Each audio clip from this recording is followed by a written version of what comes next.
I would see her calling, she would text me, and I didn't feel able to respond. I was too frightened to answer and to go into it.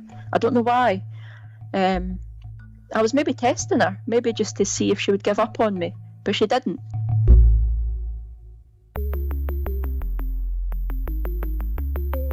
Who am I? Who am I? Who am I? Who am I? Who am I? Who am I? Who am I? This is Who Am I, Really? A podcast about adoptees that have located and connected with their biological family members. I'm Damon Davis, and on today's show is Laura. She called me via Skype, would you believe, from Falkirk, Scotland. Laura told me the story of her childhood knowledge that she might have siblings out in the world and her quest to meet them. When she met her biological mother, things started out slowly as Laura tested the woman to make sure she wasn't going to leave again. And she didn't. Then she did. Laura's developed a great connection with her paternal sister, even though Laura never got to meet her biological father. This is Laura's journey. If you heard last week's show with Barry, you're probably wondering what's up with all of these guests from Scotland all of a sudden.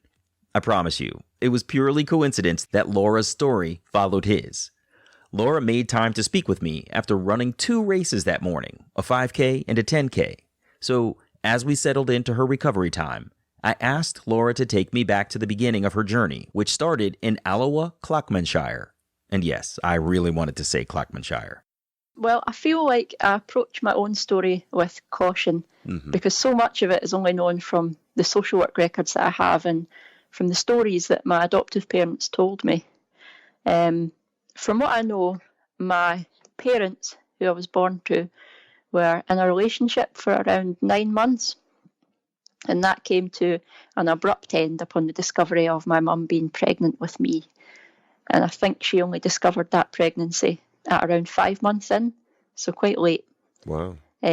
My parents worked in the hotel trade. My mum was a trainee chef and my dad was a waiter. And when I was born, my mother was aged 20 and my dad was 33.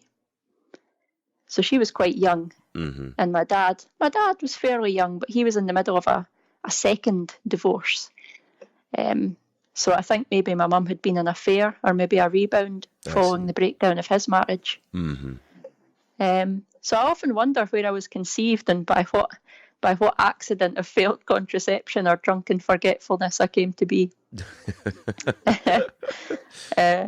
But the decision to have me placed into care seemed to centre around the lack of support that my mum had from my father and from her family. Maybe a lack of confidence on her part and perhaps a lack of money. Because where she was working, she used to live in the hotels. And when I was born, she was living in homeless accommodation. So Laura's birth mother was living in a homeless shelter that September, while she was in the hospital for 8 days before moving to foster care. She stayed there for 3 months until she met her adoptive parents, who took her home in December of that year. Laura was rattling off the facts of her Chapter 1 backstory when she said this. It feels so impersonal to talk about my own story because it doesn't feel like it's about me. The fact I was born with a different name, it makes it feel like that baby is someone else. I know. It feels like recounting the story of a stranger. But for as long as I can remember, I knew that I was adopted, and it felt like my family existed as ghosts floating around in my mind. They weren't physically there, but it felt like they were ever present. Are you referring to your birth family? Yeah. It felt like my birth family were ghosts. I knew that they were there, but for whatever reason, I wasn't sure why. I didn't ask, but I couldn't have them. So it was a bit strange. Laura's adoptive parents mentioned to her one day that there was a possibility that she had biological siblings. The announcement made her really curious about what parts of herself were out there. I asked Laura about when she remembered having that ghostly feeling. I think one day my adoptive mum and I were having an argument. I was only maybe about 7 or 8, and I think I was misbehaving. And I must have really upset my adoptive mum. And she said to me in anger, you can go back to your birth mum, we can send you back. And my reply was, when? And at that stage, she got really, really angry. And I think it was from then it seemed to validate that my family were real and that they were out there. I wondered a lot about what they looked like. I became a lot more conscious of the fact that I didn't look like anyone. And I think that's when it became more prominent, I think. Laura described herself as having fair, light blonde hair in a family of brown-haired parents. It wasn't a stark difference enough to prevent her from passing as their child with others, but it was striking to her that she had no similarities with them. No one's mouth, eyes, nose, or jawline. She said the differences weren't significant to her, just noticeable. But it became pronounced when she noticed the joy her parents and other people took in comparing themselves to their own parents. Of course, family similarities and dissimilarities are not limited to physical traits. Did you notice any differences in your own personality traits and likes and dislikes? I think so. My adoptive parents were very hands-on, practical people. They liked gardening, they liked sewing, they liked DIY. And I was never into these things at all. I was into reading books and writing stories and drawing and things like that. And where they were very outgoing and party animals, I was very quiet and introverted, I think. So I don't know if I was the child that they expected, or the child that they ideally would have wanted. Maybe it would have been different if I'd been born to them. Maybe some of that would have come to me through the genes. Yeah, that's a good point. It's a wonder that people feel like the child that they get is going to somehow be molded into the person that they want. Yeah, and I think it's only become realized by a lot of parents these days that, this blank slate idea is not at all valid, because the child does in fact come with a lot of heredity, that was passed on to them. I was curious to know whether Laura knew any other adoptees growing up. Sometimes that can reduce the otherness that an adoptee feels and prevents them from feeling like some kind of pariah. She knew one other kid at school whose brothers and sisters were also adopted. The adoption narrative they received was positive, like the children had been saved or given a better life. So Laura bought into that mentality. She was very pleased to be with her family, even though she was confused about why she couldn't know her birth family. When I asked about the catalyst for Laura's search, she said she'd always had some social worker-sourced information about her birth family, but it wasn't until she was 17 years old, in 2007, that she was legally allowed to view her original birth certificate. She left the social work department with a copy of her OBC, which documented the name Laura was given when she was born: Ashley. From the moment she received that document, it was pretty much a given that she was going to search. Laura and her adoptive mother went to visit a social worker who gave her the information she told us in the beginning, the relationship between her parents, etc. The social worker initiated a search for her birth mother, and before long, they were facilitating a letter exchange because they'd found her. Her name is Isabel. The social worker shared that she had moved out of Scotland, gotten married, and had more children. That news didn't sit well with Laura. After me, she had gotten married and she had 2 boys. And I remember when I found out the age of my brothers. So at the time I was 17, and I think I learned that one brother was 5 and the other one was 14. Oh. And when I found that out, I felt really angry. Why were you angry? I felt angry that she'd moved on too quickly and had another boy, and I felt jealous and angry that he got to stay. But I didn't express that anger at all. I think I hope that I kept that under wraps, because I thought if the social worker sees I'm angry, or if it gets back to Isabel that I'm angry, it might sabotage things. In her intro letter to Isabel, Laura tried to play things nonchalant and portrayed a positive adoption experience. She painted a happy picture for this woman to come into and tried not to convey that she had missed this woman whom she didn't actually know. Her birth mother's response letter went something like this. The sort of tone of it was that our life had been quite difficult and she'd had to make some hard choices. She explained that she got married, had the 2 boys, And then the marriage broke down and she moved with the 2 boys to Northern Ireland. She didn't go into too much detail, but she said the marriage had been difficult. She said that she was glad to hear that my life had been good. And she said that she would be coming over to Scotland quite soon with the boys so that they could see their dad, and that she hoped to meet me then.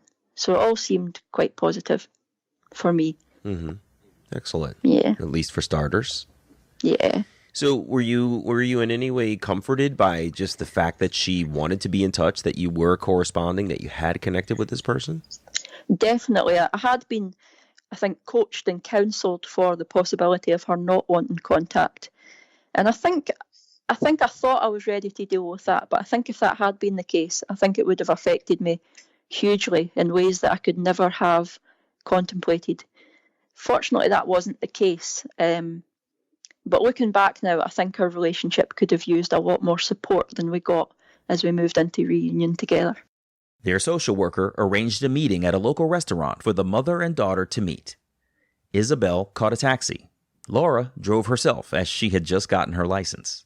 Their social worker met them outside in the parking lot. And I remember her getting out of the taxi and coming up to me. And I remember that she didn't look like the person that I thought she was going to look like in my head. I think I'd always had a 20-year-old girl in my head. She stayed like that in my mind. She didn't age in my mind. Her face, I think in my mind I had my mother who looked like someone softer. When the social work helped me and got my records for me, they found some photographs of my mum and I together in the hospital when I was born. So I would have seen them when I was 17. I saw those before I met her. And she obviously looked younger. And when I met her, she was 37. So not old, but, she looked different to how I thought. And I think that was a bit of a shock. I didn't know what to do with her. I thought, do I cuddle her? Do I shake her hand? What do I do? I'm not really sure if I remember what I'd done. I just remember looking at her and wondering, how do I feel about this person? Is there something I should feel? Is there a rope that should be between our 2 hearts pulling us together? I wasn't sure. I don't think we touched. I think we said hello, and I think we moved quite quickly into the restaurant together with the social worker. Really? That's really interesting. You don't recall shaking hands, hugging, anything? You just sort of walked parallel into the restaurant? I think so. I remember my first physical contact with her after that, but I don't think we had a hug or anything. That's really interesting. So how did the social worker join you in the restaurant for the meal, like sit there with you guys through the whole thing? Yeah, she ate with us, and then after we'd finished eating, she left, and we were left alone for a while. And I don't remember precisely what we talked about, but we must have talked about something sad, because I remember at that point our arms were on the table, and I reached over and held her hand, and I remember that. And I remember worrying about what people around us might think and what our relationship was, if people might misconstrue it and not know that she was my mother. I remember that I didn't want to let go of her hand. I didn't get any impression of her pulling away or of it being uncomfortable, but I remember as she was talking about sad things, just wanting to keep holding her hand. And I remember how her hand looked the same as my hand. I didn't immediately see my face in her face, but I definitely seen bodily similarities. The social worker took a picture of the women at that reunion lunch. Laura said seeing herself side by side with her birth mother, their resemblance was more noticeable. Same face shape, similar hair color. They were even wearing similar tops in the same style of their outfits. Like she said, Laura's social worker left them alone for a while. They visited for a little over an hour. When it was time to go, Laura offered Isabel a ride home to her sister's house, where she was staying while visiting Scotland. We were chatting away quite easily, but I was quite worried about what would happen when we got to her sister's, who's my auntie. It felt kind of like a date. It felt like she was the woman and I was the guy who was desperate to get inside and get upstairs. Not for sex or anything, obviously, but to meet my family. I thought, am I going to get invited in and meet these people? So I wasn't sure, and I didn't want to pressure her. So I think we sat in the car and talked a wee bit more, and then she said she was going to go inside, and that was fine. And I just went home. So it would have been good if we talked about boundaries and how we felt and how things might have happened and what timelines might have worked for us, but we didn't. We just sort of tried to guess and feel our way through it together. Mm-hmm. How do you mean talked about boundaries, and what do you wish that you had said? I wish that I'd been able to say, I'm really keen to meet my family right now. And I wish that perhaps she'd been able to say how she felt about it. Maybe, yeah, that would be fine, or no, not yet. And if we'd verbalised that. But I think maybe both of us were too afraid, and we didn't know each other enough to know how to interact with each other comfortably yet. After a few trips to visit one another, Laura finally got invited inside. But the pair never discussed how things would go, so it was a little weird. Again, it would have been good if we talked about things, because I went in and my birth mum introduced me as a family friend. So my brothers don't know that I'm their sister.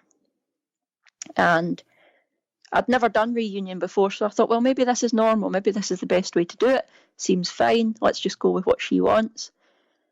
And it was fine. She eventually introduced me as their sister. And I think the day that happened, that was the day that they begun to remember who I was. Before that, I'd met them a few times, but because I wasn't of any significance to them, they don't really seem to have any memory of that. I knew I was looking at my brothers, but for them, I was just a visitor in the house. So you had been in there before, and I see, and she introduced you as a family friend, just as a sort of cool introduction, and she saved the much warmer introduction for a subsequent visit. Yeah. Interesting. So she changed your identity in front of them, basically. She introduced you as a family friend, and then she turned around finally, after it sounds like a couple of visits, and finally admitted that you guys were siblings. Yeah, that was it, yeah. That must have been weird for you. It was quite weird, because there was things that I couldn't talk about in front of them. My auntie and uncle, they knew who I was, but I couldn't give away anything that would hint that I was related to them, or that I was their daughter, or that we had any sort of shared history, in case the boys twigged. I wonder what that was about. I wonder, I've never talked about it. I wonder if maybe she was afraid that I would maybe meet them once and leave the boys with a lot of unanswered questions, maybe. Oh yeah, that's a possibility, that she was protecting them. Yeah. Yeah. And the other thing that I can't help thinking is, you said it yourself, you used the words, I've never been through reunion before. And I would imagine that it's probably the same for her. She doesn't know how to do this, right? Yeah, that's it. And after the first meeting, there was no social work involvement. And I think if there had been, it might have been a good touch point for both of us, for guidance and for support on how we feel and how to manage our feelings with each other. But we were sort of just left on our own, so we just done the best we could. It would have set a good precedent of asking difficult questions, and even if we weren't able to answer or didn't feel ready to discuss it, just to be able to say that, and to set boundaries and say, this is the extent to which I can love you and be in a relationship with you, and this is how much space I need to be on my own and to do my own stuff. Laura and I talked about how it can be labor-intensive for social workers to be really involved in facilitating a reunion. From doing the research to find a person, to being present for the face-to-face meeting, and supporting parties in the aftermath. It's a lot. But that full process of support would be helpful for a lot of people.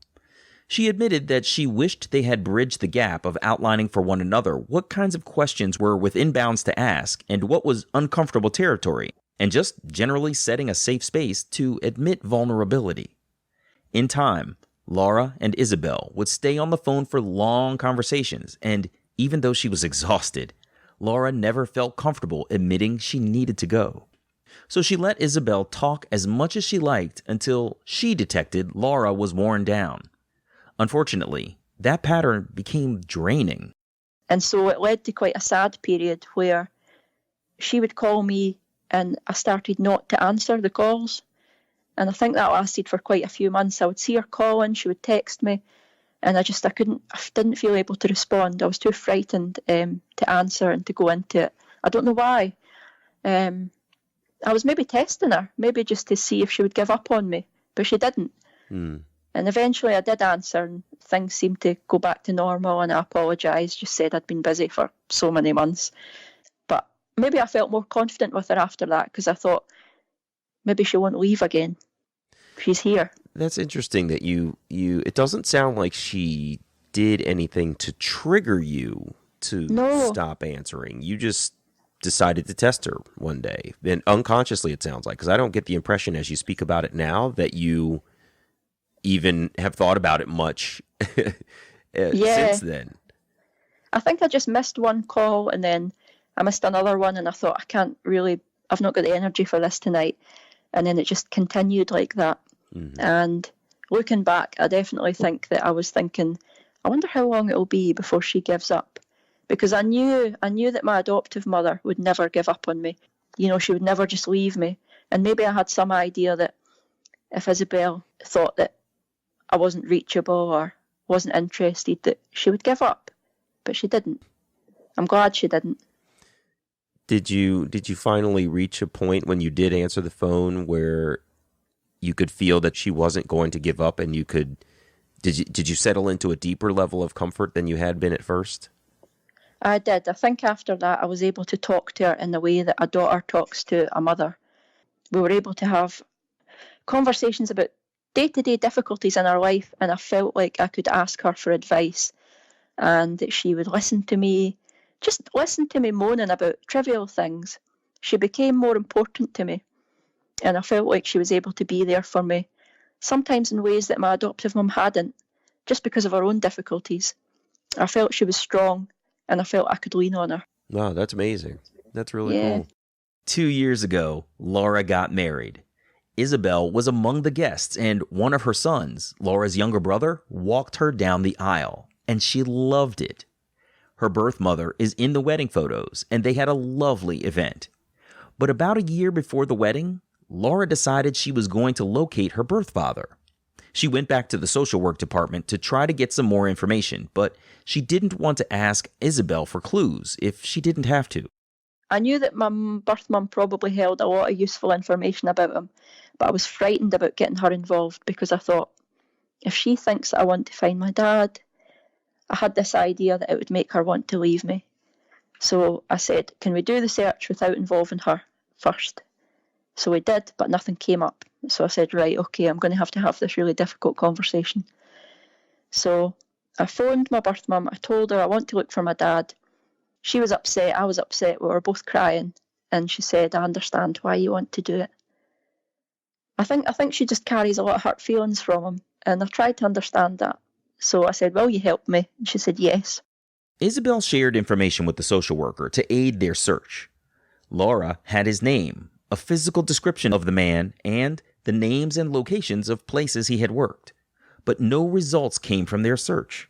She got an idea to make a Facebook video to try to appeal to her local community, including Sterling, where she grew up, to see if anybody had information about this guy.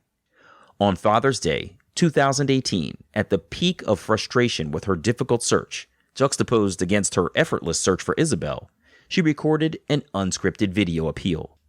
In the video, Laura outlined the situation around her birth, described her birth father, and she asked for information about him from anyone with local knowledge. The next morning, Laura had 3 Facebook messages from people she didn't know. So I opened them and I read them, and it was from 3 women who knew my dad. Wow. I think one was from school, maybe one was from his work, and maybe one was just from the local area. So for a moment, I felt absolutely elated.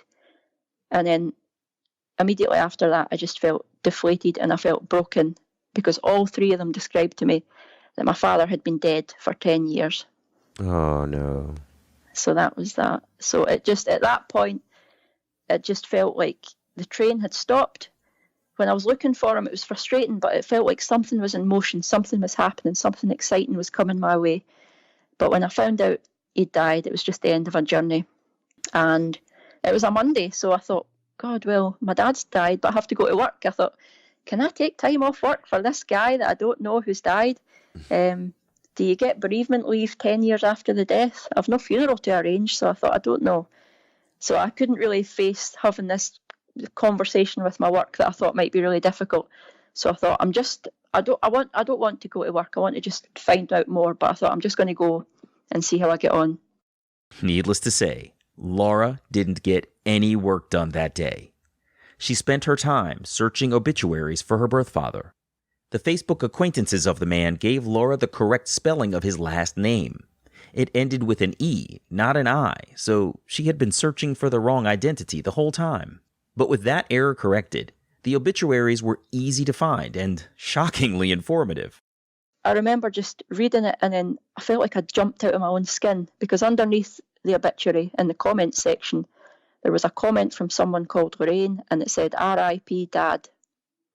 So for the first time in my life, that was when I discovered that I had a sister.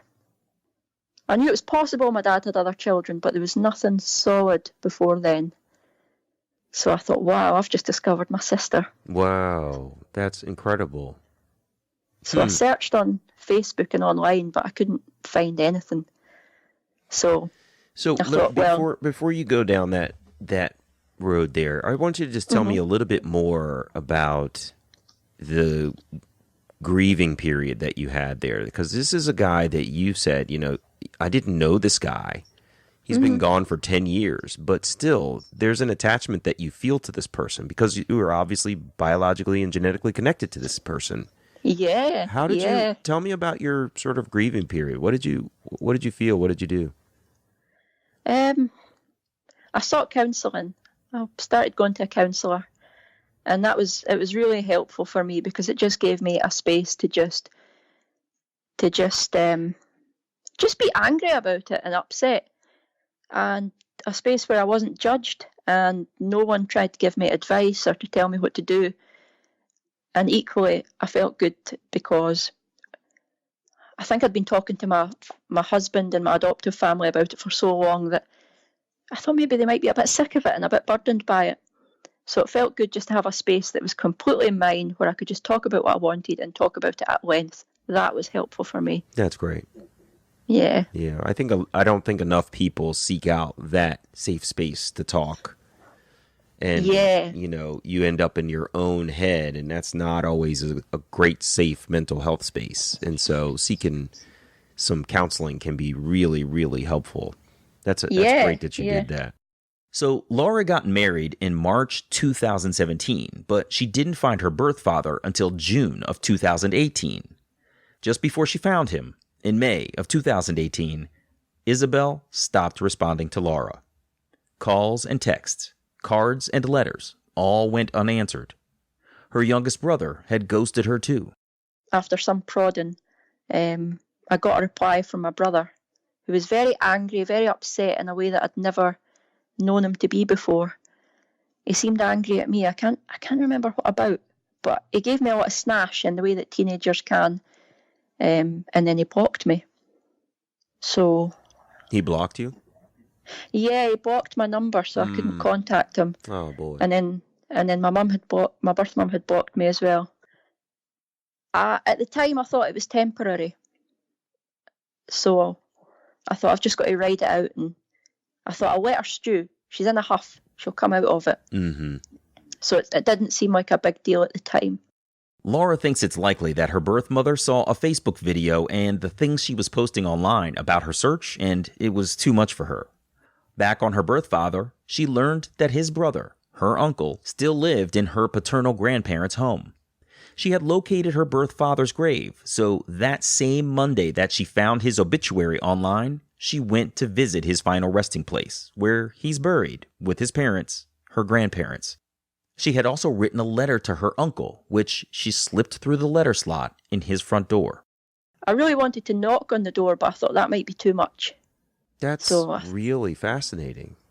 I can only imagine how he felt on the other side to have received that, because it would not have had postage on it. It would have been clear that it was hand delivered, likely by you. Laura waited all week for a response, which came that Thursday. On her phone was a number with an area code in Sterling, where her uncle lived. So I answered it, and it was my auntie who I'd also found out about. And she was just so nice to me, so nice. She said, "Hello, Laura, thanks for your letter. It's so nice to hear from you." And she didn't mean these words in any bad way, and there was no badness contained in them, but she said, "We didn't know anything about you." And that's not their fault. I thought they might have known. I thought he might have told them. So it was a big shock to find out that my dad had kept me a secret. Mm-hmm. And it must have been a big shock for them too. Yeah, for sure. Especially if he had been deceased for 10 years. Yeah. So the way that things happened after that was that I went a couple of weeks later. I went to meet with all of them, my auntie, my uncle, my cousins, at her house.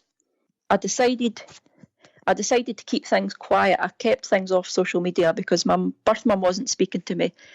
And I felt angry, and I thought, well, if she's not going to speak to me, I don't feel she has an entitlement to know all this stuff that's going on.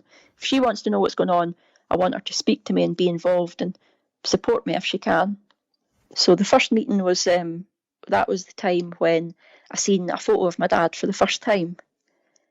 I didn't immediately see it, but I went home later and put pictures of him and me together, and I have his face. I have his whole face. I don't know, but when I was born, I had really bright ginger hair. And the first picture of him, he had really deep red hair. I describe it as being like Ronald McDonald, really intense. And I remember I felt overcome with laughter because I thought, I knew from the descriptions that I'd read that my dad had red or ginger hair, but I didn't expect it to be so in your face as it was. And it was handsome. He was in a wedding photo with his first wife, and he had a suit on and he looked nice. And then a photo after that I seen of him was not too long before he died. And he was very thin. And I learned that when he died, he had an eating disorder. I think it might have been anorexia. And he died when he was maybe about 53, I think. So I found a lot out. That's fascinating when you get to see the picture of the person for the first time and their full color, their full features, all of them is represented in a photo for you to see for the first time. It's really amazing. Yeah. And go ahead. Oh, no, yeah. I think I've managed to build up quite a collection of pictures of him now, and I spend a lot of time. I've got this app where you can put photos side by side, and I do that, me and him zooming in, me and him and my mum, and just different family members, and finding more of myself. That's really interesting. Wow, that's cool. I had, just a side note, I had the same thing happen to me, and I didn't know that my biological mother was a stark redhead either. So, wow. I'm black. And when I was growing up as a youngster, I used to, wore an afro in the 70s and things like that. And my mom would, once in a while, she would comment about these reddish tints in my hair. And I cut my hair super short now, so you could never ever see it anymore because I wear a bald head. But I remember when I first saw a picture of her with this red hair, my adopted mother's voice came back to me saying, I wonder where you get this, this red hair from. And there she was with this bright red hair. It was really cute to see. So it resonates with me that you see this bright red hair for the first time and you're like, whoa, that's amazing. So how was it meeting your paternal family? Oh, it was really good. I think because I'd grown up so much from the first reunion, I felt much more able to just say what was on my mind and just be honest and upfront and not be so afraid. It was probably easier because with my dad being dead, he was out of the picture, so he wasn't there either as a barrier or, as the person bringing us together. So I could kind of do it on my own terms. So I remember when I first met them, I was honest and I said, one thing that's been really worrying me is that you might think that I'm back here to get money or to get something from you. And we joked about it and laughed, and they said, no, that's not the case at all. But it's a genuine worry I think we have as adoptees, that birth families think, why are we back? There must be some reason. We must want something from them, something sinister maybe. But it was a good meeting.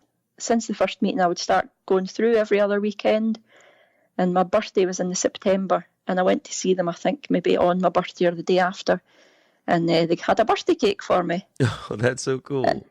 It was really cool. It made me think, wow, I don't have any shared history with these people, but they care about me, and they want to have me, and they do things to make me feel valued. That meant a lot. Yeah, it really does. And you've come back as a representative of, their deceased, which is really cool. Laura expected that her sister would be younger than herself, but she's older because she's from her birth father's first marriage. Laura's paternal sister lives in Manchester, England, so it was a little harder to meet up with her for the first time, but they did in April 2019. I was very worried about contacting her at first because I thought that she might feel some anger towards me. I had no idea what her relationship had been like with my dad, and so I thought maybe she might feel threatened by me or might feel anger towards me as someone who's coming to intrude. So I waited a good few weeks, and I worried about it for a few weeks straight, about what to do and how to contact her and whether I should contact her. But my auntie and uncle and cousin, they didn't say too much about it. I don't think they wanted to get in the way.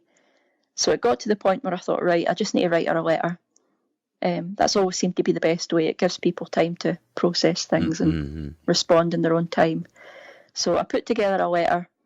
I tried not to put too much in it. I said, I don't want to burden you with all my emotions about things, but I'm here, and if you want me, I'm here. So there you go. And she came back to me quite quickly by text, and I discovered I've learned so much from her. I've learned that relationships with siblings, they don't have that same tension that they do with parents. She was so welcoming and easy with me. She said, I've always wanted a sister. I'm so glad you're here. And things have been easy. And I always feel suspicious and worried that suddenly things are going to take a bad turn. But they seem to be fine. Laura took a day trip to Manchester. She could have tried to stay for a few days, but she didn't want to put an undue burden on their relationship too early, creating pressure to entertain her or maintain interesting conversation when things could be emotionally difficult. The sisters met at Victoria train station in Manchester. And I remember her just walking up to me, and I'd seen pictures of her, so I knew what she looked like, but the two of us were just laughing. And I think it was just it just seemed like such a ridiculous situation. So nice to meet each other, but so ridiculous that we'd had all this time apart. Yeah. So ridiculous to meet your sister as an adult and to have to introduce yourself and tell each other about your lives. Right. But it was really lovely. We had a really lovely meeting. That's really cool. That's good that she was so welcoming. And I always love to hear when someone says that their sibling always wanted a sibling of their. Yeah. So that's really cool that she always wanted a sister. That's awesome. My curiosity turned to how Laura's adoptive parents handled the whole situation. She described her adoptive father as kind of on the sidelines, not really knowing how to be involved. But I don't think he really knew how to be involved. So whereas my adoptive mum was with me all the way, supportive, I mean, I chose to meet my birth mum on my own, and I'm glad I did. I wanted that to be my moment, because I love my adoptive mum, and she's a great person, but she can be very loud, and she can take over situations without meaning to and without realising it. So I needed my first meeting just to be mine. Mm-hmm. But she was with me at all the social work meetings, encouraging me. She's been really very good. And I needed her support as a 17-year-old. I know legally I was an adult, but in my mind I was still a child, and I didn't know much about the world, so I needed her beside me, and she was. So she was very good. With my dad, I think she's supportive, but there's just not that same interest there. There's not that same strong curiosity about it. Mm-hmm. And I think because I'm a grown-up now and because I'm married, I've got my husband, and I speak to him much more about it, which is fine.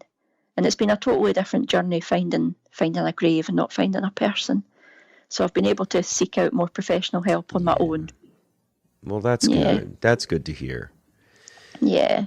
Yeah, the journey, you go down the road and you just don't know what kind of twists and turns are ahead of you and dead ends. Yeah. And it's it's got to be really sad to try to find this person and then learn that they've been gone for a very long time. Yeah, yeah. I'm curious, when you learned about the fact that he had been gone for 10 years, did you go back in time and try to think, where was I at that time? Oh, yeah, I still do. I do that so often.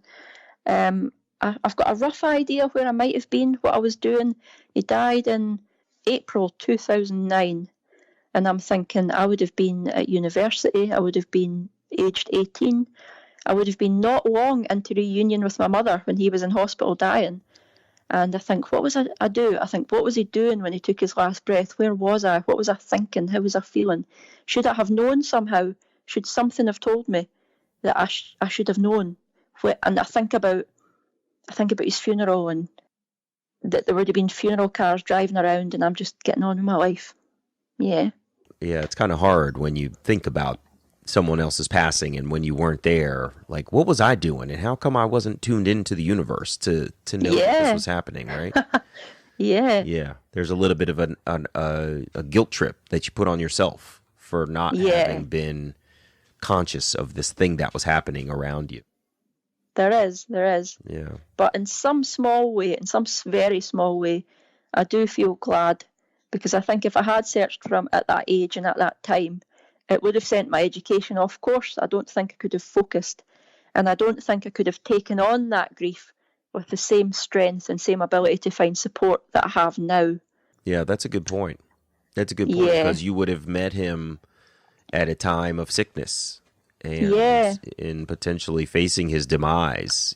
That's you're right about that. There's no way to change it, and it may be good that good is not the right word. It might be fortunate that it happened the way that it did. Yeah, because I still know he's gone, and I've still gotten to memorialise him in my own way.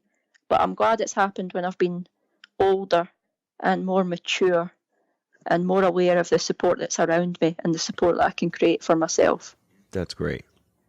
Well, Laura, thank you so much for taking time to share your story. It's been fascinating to hear sort of some of the parallels, obviously, with my own story, where, you see this picture of this person for the first time, and when you get to see yourself next to them, you're like, wow, look at us. We do look alike. It's mind-blowing. Yeah, but I also appreciate what you said about sort of setting boundaries, too, because I think that's really an important thing that people miss. We're diving into this reunion, and you want to just keep scooping in information and drinking from this fire hose as fast as you can. But you don't think to yourself, like, what kind of person am I? Am I the type of person that needs to, like, sit and process stuff? And should I tell this other person that I'm meeting for the first time, hey, I'm going to need time? So I like that you said that, because I think that'll be beneficial to others. Yeah, thank you. I appreciate your time as well. Oh, thanks so much. All right, Laura, enjoy the rest of your weekend. Recover from those races. Get some rest, okay? I will do. Thanks, Damon. All right, talk to you later. Bye-bye. Bye. Hey, it's me. I thought the role social media played in Laura's journey was interesting. Facebook was both instrumental in finding answers about her birth father and damaging in creating separation between her and her birth mother. I think one lesson learned about going into reunion is you need to communicate to set boundaries if you can. If you feel that you're going to need time, you should say that. But if you feel like you're wide open, you should say that too. Still, no matter how much you prepare yourself, there will always be emotional ups and downs, twists and turns that you could never have prepared for. I'm Damon Davis, and I hope you'll find something in Laura's journey that inspires you, validates your feelings about wanting to search, or motivates you to have the strength along your journey to learn, who am I, really? And hey, I've had a lot of people reach out to support the show. I want to thank you guys. Many people have done so on patreon.com/WAIReally. But a lot of folks have basically said, come on, man, do I have to join another platform? No, you don't. If you've already got PayPal or Venmo accounts, you can support the show there too. You can find me at paypal.me/Damon Davis or on Venmo at Damon L. Davis. And another thing, I hope you'll leave a rating wherever you get your podcasts. I try to read as many as I can because they inspire me to keep going. And as you know, those ratings can help others to find the podcast too.